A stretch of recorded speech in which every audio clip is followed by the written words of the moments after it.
말씀의 제목 함께 따라하겠습니다. 교회 희망의 공동체. 여러분, 교회가 이 시대에 희망을 주는 희망의 공동체라고 하는 사실을 믿으십니까? 아무리 세상이 희망이 없다고 할지라도 하나님 우리에게 보내주신 희망, 바로 교회가 하나님의 희망을 전해야 될 사명이 있습니다. 그와 관련된 우리의 역사의 이야기를 잠시 나누도록 하겠습니다. 우리 민족은 일제강점으로부터 해방되는 감격을 맞이하고도 1950년 6월 25일 6.25 한국전쟁의 그 고통을 겪어야 했습니다. 그 전쟁이 일어난 지 75주년 되는 날이 지난 수요일이었죠. 그 참혹한 비극적인 그 동족 상잔의 전쟁으로 인하여서 수많은 인명과 재산을 잃고 고아와 과부, 피난민과 빈민들이 발생했으며 더군다나 특별히 기독교 교회는 그 가운데 엄청난 핍박을 받았습니다. 북한 공산당은 기독교인들과 목사님들을 색출하여 검거했고 공산당 지지할 것을 강요했습니다. 많은 목사님들, 기독교 지도자들이 납북되거나 학살당했습니다. 교회 건물과 재산들도 파괴됐습니다. 이처럼 교회 역시 그 전쟁통에 너무나 끔찍한 참변을 겪으면서도, 그러나 한국 교회는 여전히 민족의 희망이 되어야 한다는 그 사명을 잊지 않았습니다. 고통 중에 있는 국민과 사회의 구원을 위해 다양한 사업을 멈추지 않았습니다. 1970년 7월 전쟁 반발 한 달 만에 대한기독교 구국회라고 하는 것이 조직되어서 민심을 수습하고 구호사업, 방송사업, 또 의용군을 모집하여 지원하는 활동을 펼쳤습니다. 1.4 후퇴 때에는 교회 지도자들이 기독교연합전시 비상대책위원회를 만들어 미국과 유엔에 호소문을 보내고 한경직 목사님을 파송하여 한국 지원을 세계에 호소하기도 했습니다. 이런 노력으로 해외로부터 도움을 받기 시작하고 여러 구호품과 또 필요한 현금들을 공급받게 됩니다. 당시에 거제도와 제주도까지 피난 간 사람들이 있었는데 그 중에 기독교인들이 2만 명, 교직자들도 1,000명, 그들에게 구호품을 전하고 목사를 파송하고 피난민들 구호했습니다. 피난 교역자들은 그곳에서 계속 전도할 수 있도록 교회는 지원하고 그런 중에 10개의 개척교회도 설립했다는 기록이 있습니다. 또한 교회는 우리나라 한국군에 미군 군종제도를 도입하여서 한국군 안에도 군종제도를 시작하게 되는데, 그것을 통하여 군 선교를 활발히 시작하고 특별히 인민포로 선교를 시작합니다. 그래서 인민포로들 안에서 벌어지는 자기들끼리의 인민재판, 그래서 사상을 전향한 반공포로들을 그 자리에서 즉결 처분하는 일이 벌어졌는데, 그런 억울한 죽음을 당하지 않도록 이 선교 활동들이, 군종들이 그것을 지키고 보호하고, 또한 성경학교를 개설해서 선교 관련 영화를 보여주고 한글, 영어, 음악, 성경 등을 가르치는 일을 펼쳐갑니다. 교회는 국가의 재건운동에도 힘을 씁니다. 1952년 결성된 재건연구위원회를 통하여서 교회와 주일학교를 세우고 교육, 문화, 사회, 후생, 농촌, 경제, 산업 등 다양한 분과를 만들어 활동했습니다. 이로 인하여서 한국 교회를 통하여 세계 교회가 보내는 대량의 원조가 들어오기 시작합니다. 외국 교회의 원조만으로 한국이 살아난 것이 아니라 기록을 보면 국내 기독교인들, 우리 어려움 중에 있었던 우리 그리스도인들의 전도, 그리고 우리 성도들의 11조가 교회 재건에 매우 중요한 원동력이 되었다고 합니다. 한국교회는 전쟁 중에도 전쟁 후에도 구호 사업을 펼치는데 고아들, 미망인들, 전상자와 장애인들, 난민들을 구호하는 활동의 중심이 된 것이 교회였습니다. 미국, 캐나다, 호주, 뉴질랜드 등 여러 나라 개신교 교회들의 지원을 받아서 의류, 곡식, 식품, 현금 등의 구호물자를 공급받습니다. 수족 절단자들을 위한 의수족 사업, 피난민 보호소 보조, 모자원, 고아원, 영아원, 양로원, 급식소, 또 자연재해로 인한 피해를 복구하는 일 등의 교회는 계속해서 힘썼습니다.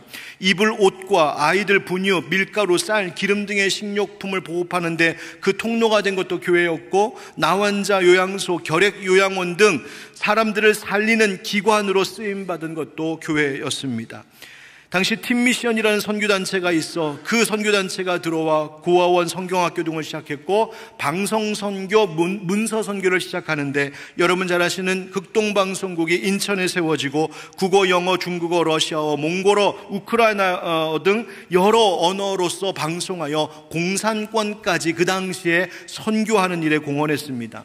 여러분 잘 아시는 월드비전, 그것이 바로 전신인 선명회인데 전쟁 이재민이 생겼을 때 이들을 돕기 위하여 우리나라에 들어와 교파 구별 없이 교회를 돕고 살렸습니다.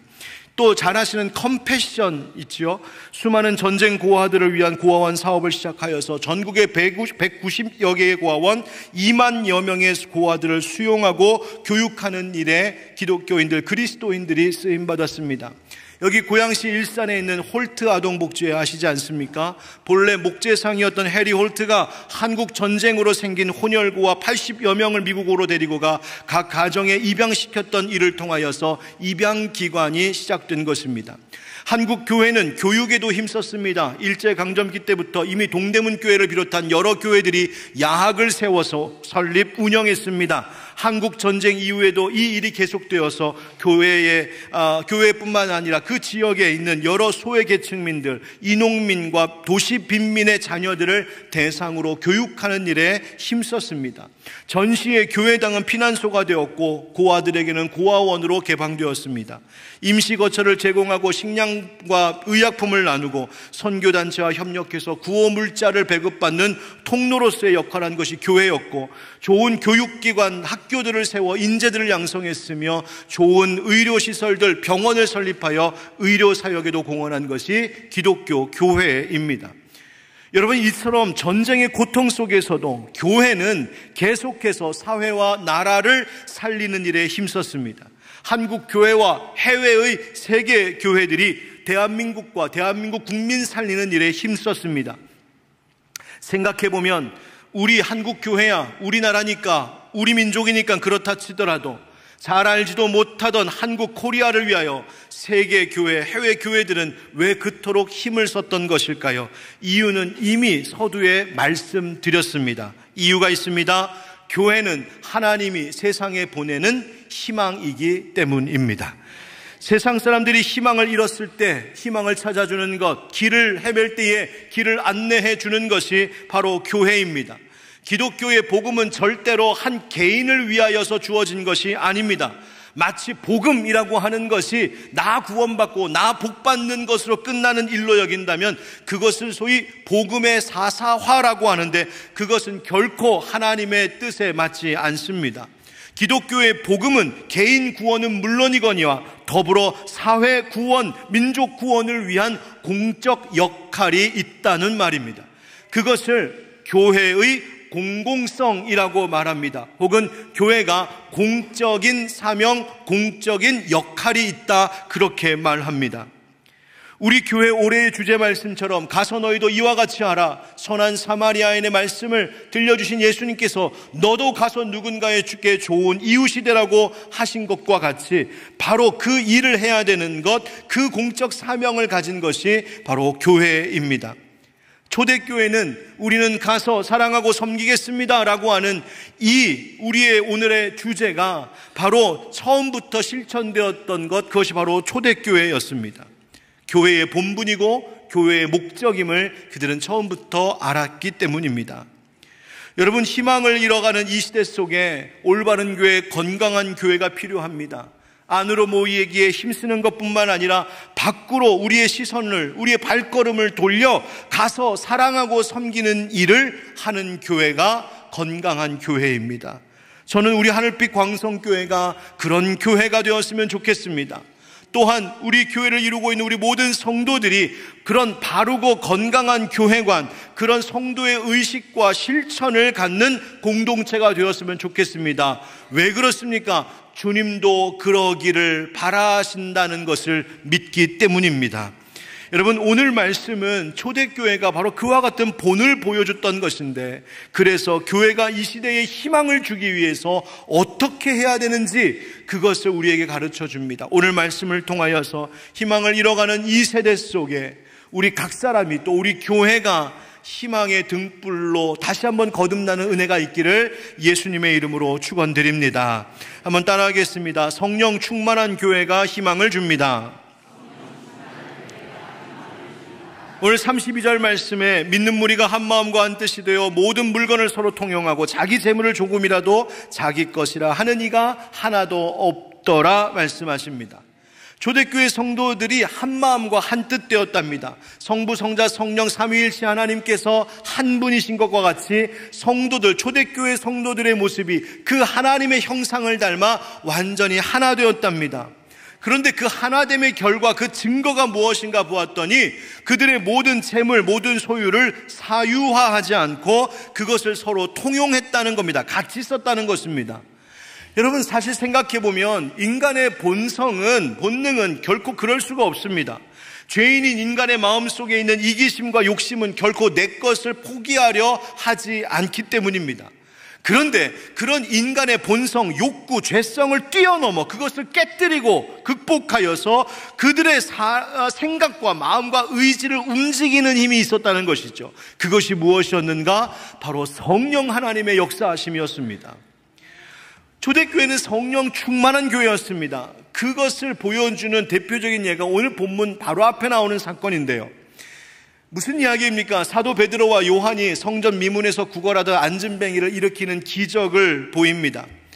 그로 인해서 수많은 사람들이 모여들었을 때 바로 그들에게 예수 그 복음을 베드로와 요한이 전하게 되죠.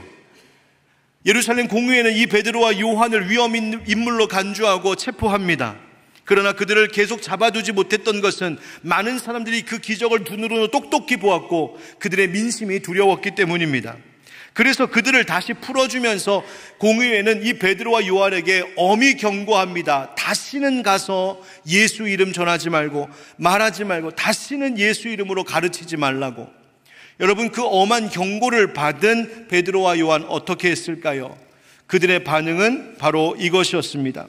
19절과 20절 말씀 함께 읽어봅시다. 시작. 베드로와 요한이 대답하여 이르되 하나님 앞에서 너희의 말을 듣는 것이 하나님의 말씀을 듣는 것보다 옳은가 판단하라. 우리는 보고 들은 것을 말하지 아니할 수 없다 하니. 아멘. 굴하지 않고 복음 전하겠다는 것입니다. 그래서 자기들의 힘만으로는 할 수 없음을 알기에 그들이 교회와 함께 하나님 앞에 기도하지요. 뭐라고 기도했을까요? 우리 좀 보호해달라고요? 우리 좀 살려달라고요? 그런 기도 아니었습니다. 오히려 그들은 이렇게 기도했습니다. 주여, 이제도 그들의 위협함을 굽어보시옵고 또 종들로 하여금 담대히 하나님의 말씀을 전하게 하여 주시오며 손을 내밀어 병을 낫게 하시옵고 표적과 기사가 거룩한 종 예수의 이름으로 이루어지게 하옵소서 하더라. 아멘. 무슨 말입니까? 하나님, 우리를 위협하는 사람들이 있습니다. 그러나 우리는 포기하지 않겠습니다. 우리에게 복음 전하라고 주신 사명 담대하게 계속할 수 있도록 하나님, 저희에게 능력을 주시옵소서. 여러분 기억하십시오. 그리스도인들은, 교회는 삶에 혹은 세상에 어떤 어려움과 난관, 장애가 있다고 해서 그 사명을 포기하는 것이 아니라 그 사명을 끝까지 감당하고자 붙들므로 인하여서 그 난관과 장애물을 이겨나갈 수 있는 것, 그것이 교회요 그리스도인인 줄 믿습니다. 그래서 굴복하지 않겠다, 타협하지 않겠다 하는 것이죠. 그래서 베드로와 요한 교회가 기도하자 하나님이 응답하시는데 이렇게 성경은 증언합니다. 31절에 빌기를 다음에 모인 곳이 진동하더니 무리가 다 무엇이 충만하여? 성령이 충만하여 담대히 하나님의 말씀을 전하니라. 아멘. 여러분, 저는 이 말씀 읽다가 무리가 다 성령이 충만하였다, 저는 이 구절에서 눈이 떨어지질 않았습니다. 거기에 모였던 성도들이 몇 명이었는지 알 수는 없지만 성경은 분명히 말합니다. 기도하는 자들에게 하나님이 성령 충만을 주셨다고요. 그리고 그 성령 충만함으로 인하여서 그들의 마음이 한 마음 한 뜻이 되었고, 그렇게 한 마음과 한 뜻이 되고 나니 어떤 것을 내 것으로 주장하려고 하는 인간의 본성은 사라지고 그것을 극복하고 뛰어넘어 서로가 하나 되어 서로 통용하는 놀라운 역사가 일어났음을 성경이 우리에게 증언하고 있습니다. 다시 말해 어렵고 힘든 자들에게 자신들의 것을 나누어주고 베풀므로 사랑하고 섬겨야 하는 교회의 희망의 사역을 감당할 수 있게 하셨다는 겁니다. 바로 성령님이 그리하셨다. 여러분, 우리 교회는 어떨까요? 우리 하늘빛 광성교회 어떨까요? 교회가 해야 될 일이 많습니다. 이 일도 저 일도 해야 하고 도움을 요청하는 것도 많습니다.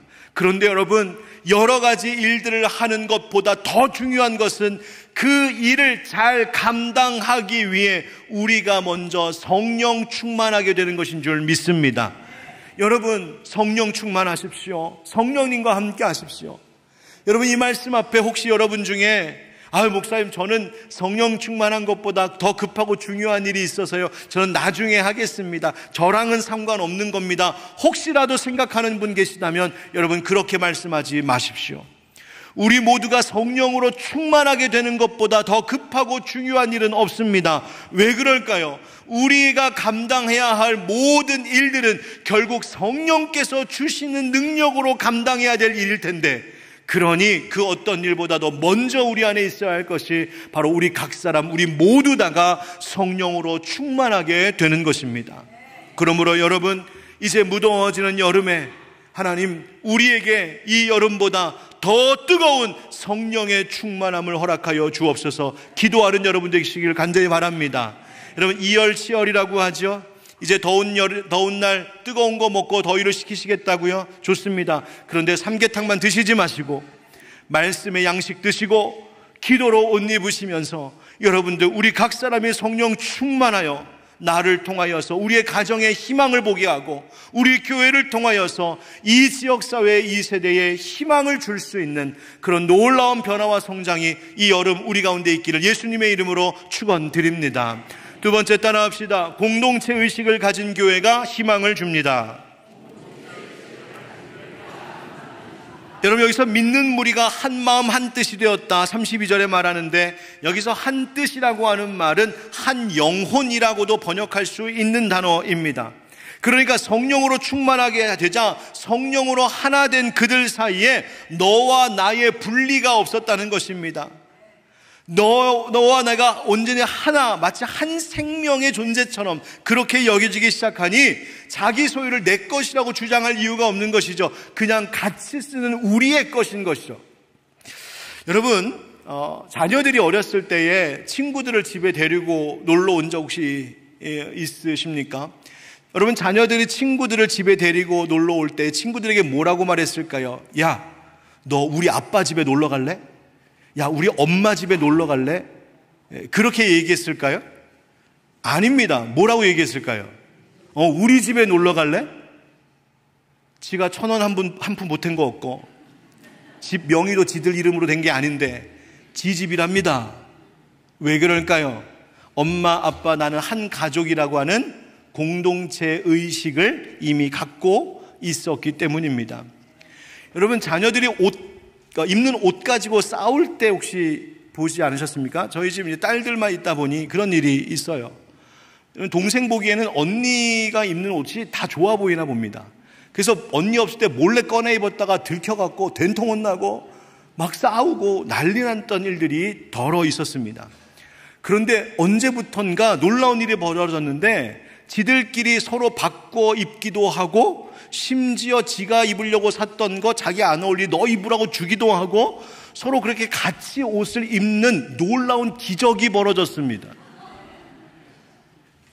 여러분, 그 모습을 보면 부모는 마음이 참 좋습니다. 왜 그럴까요? 이제 네 거 내 거 따지는 분리된 마음이 아니라 함께 형제의식, 공동체의식을 갖게 되었음이 보였기 때문입니다. 큰언니가 지방에 기숙사에 다 가 있으니까 둘째, 셋째가 가끔 뭐 먹다가 지 언니 얘기합니다. 아빠 이거 남겨놨다가 나중에 오면 줄까? 언니 배고픈 게 지 배고픈 것으로 느껴지는 거죠. 제가 그거 보면서 뭐라고 했을까요? 그래, 그거 아껴뒀다가 주자 했을까요? 아니요. 야, 이거 너 다 먹어. 언니 오면 또 사줄 거니까 걱정하지 말고 다 먹어. 다 좋습니다. 더 좋습니다. 여러분, 그게 하나님 아버지의 마음 아니겠습니까? 그것이 바로 공동체 의식입니다. 목사가 목회하다가 가장 흐뭇할 때가 언제인 줄 아시나요? 보람 있을 때가? 예배 끝나고 나갈 때 여러분들이 목사님 설교 은혜 많이 받았어요. 그럼 제가 좋아할까요? 물론 좋아합니다. 그런데 그것만은 아닙니다. 그게 먼저가 아닙니다. 진짜 좋아하는 일이 있습니다. 예를 들면 이런 겁니다. 우리 교회 어떤 성도님의 가정에 장례가 났는데 그 성도님이 교회에 오신 지도 얼마 안 됐고 아는 분들도 많이 없어서 그 장례에 어떤 분들이 올까 그렇게 할 때에 장례 예배를 위하여 딱 모였는데 웬일인가 예상과 달리 많은 성도님들이 그 한 분을 위로하기 위하여 가득 모였을 때 목사는 그것 보고 흐뭇합니다. 또 누군가가 아프시거나 어려움을 겪었을 때 목사도 모르게 교회도 모르게 가서 돌봐주고 챙겨주고 도와준 일 나중에라도 그런 성도님이 계셨다라는 이야기를 들어 알게 되었을 때 목사는 너무너무 기쁘고 감사합니다. 왜 그런지 아십니까? 드디어 우리가 하나 되어 가는구나, 드디어 우리가 공동체 의식을 갖기 시작했구나 라고 하는 것을 보았기 때문입니다. 목사도 그런데 그런 교회를 보시는 하나님의 마음은 어떠시겠습니까? 초대교회가 그랬습니다. 그래서 34절에 그 중에 가난한 사람이 없으니 이는 밭과 집 있는 자는 팔아 그 판 것의 값을 가져다가 사도들의 발 앞에 두매 그들이 각 사람의 필요를 따라 나누어 줌이라. 아멘. 서로가 한 공동체, 한 영혼이라고 하는 의식을 가져서 이 일이 가능해졌습니다. 여러분, 오늘 이 말씀이 오늘날에 우리도 있는 것 없는 것 다 팔아서 이제 우리 같이 씁시다, 그렇게 사회주의 세상을 만들자고 하는 이야기가 아닙니다. 그럴 수 있는 세상이 아니죠. 그러나 이 초대교회 당시에 그 정신이 무엇이었는지를 우리가 다시 한번 되새기며 교회 안에서 이 일들을 하자는 것입니다. 지금 이 사회와 현대 문화는 소유중심적입니다. 개인주의가 극심해졌고 서로 경쟁하는 사회.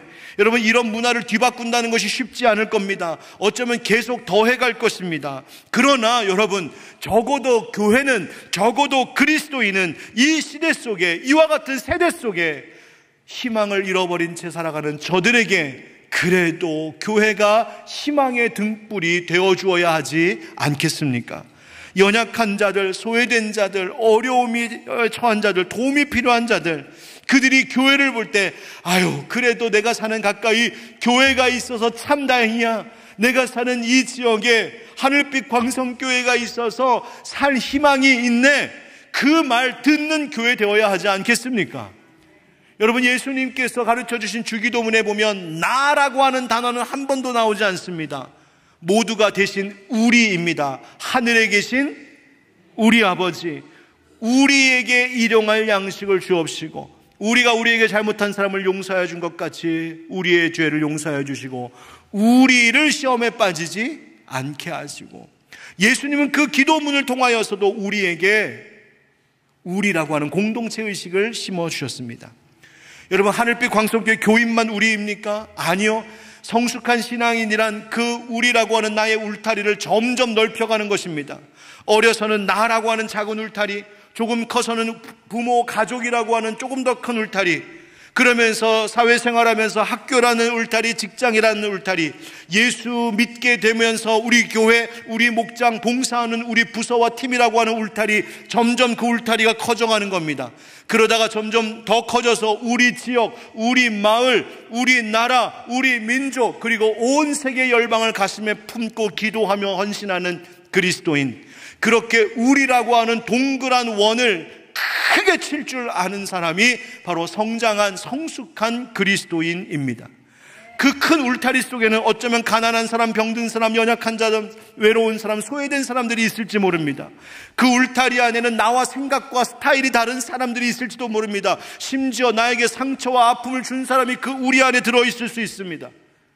그 울타리를 더 넓게 치다 보면 북한에 있는 동포들, 탈북민들을 품게 되고, 이주 노동자들, 다문화 가정들, 외국인들, 모든 온 세계 열방의 사람들을 품게 되는, 그렇게 점점 더 우리라고 하는 원을 크게 칠 수 있는 것, 여러분, 그것이 믿음의 성장이요, 바로 그것 하라고 예수님이 두 팔 벌려 십자가 지셨습니다. 사랑하는 성도 여러분, 우리 교회가 더 넓게 우리라고 하는 울타리를 크게 쳐서 많은 영혼들을 살리고 돕는 일에 쓰임받는 이 교회가 되기를 주의 이름으로 축원드립니다.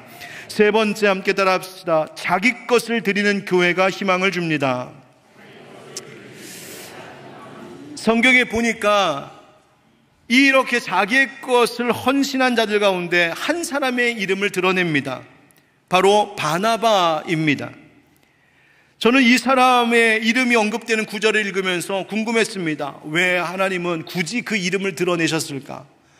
오른손이 한 일은 왼손이 모르게 하라고도 하는 말이 있는데, 아니 굳이 헌금한 이 사람 이름 그 앞에다 이렇게 내세우신 이유가 뭘까?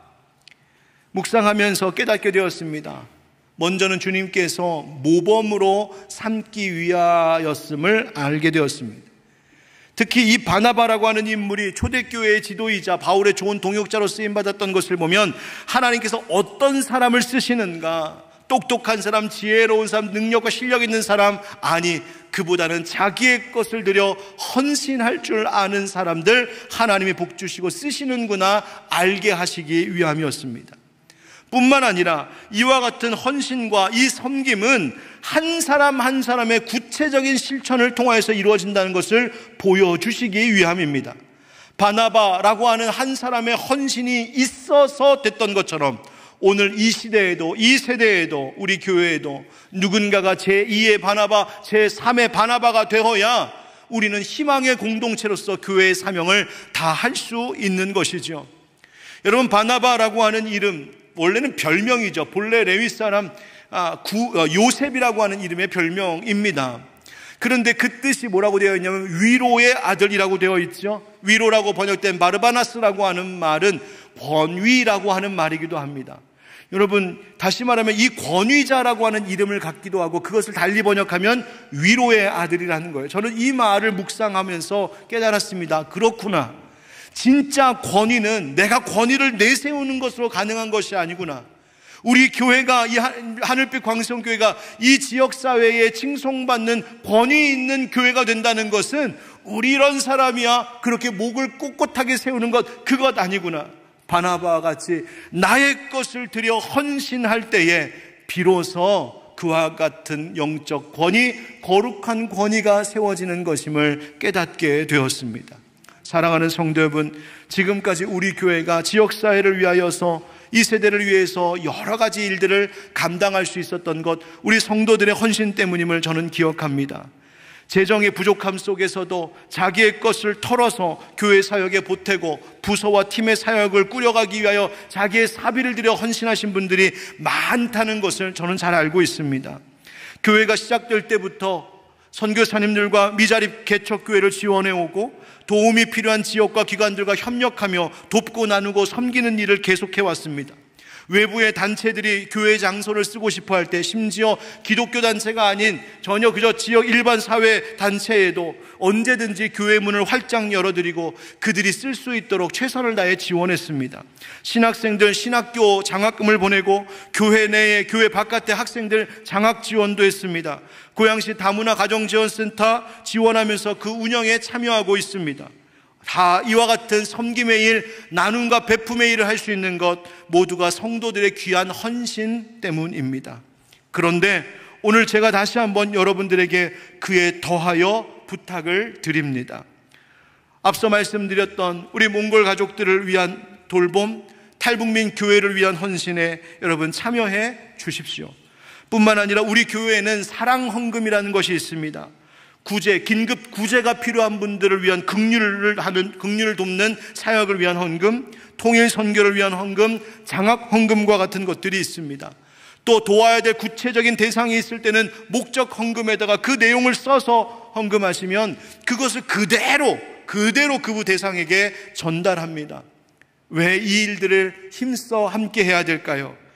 바로 교회가 이 시대에 희망이 되어야 하는 사명이 있기 때문입니다.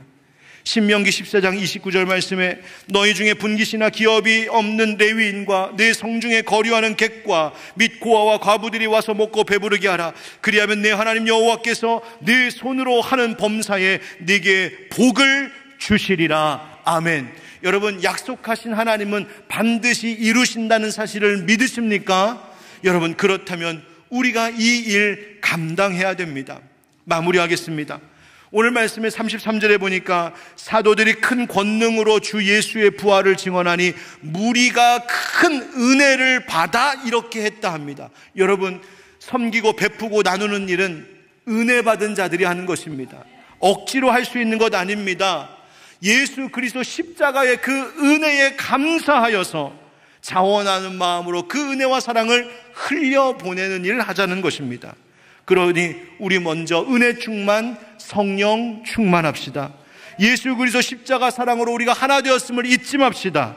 자기의 것을 헌신하는 구체적 실천으로 희망의 공동체로 성숙해져가는 저와 여러분, 우리 하늘빛 광성교회가 되기를 예수 그리스도의 이름으로 축원드립니다.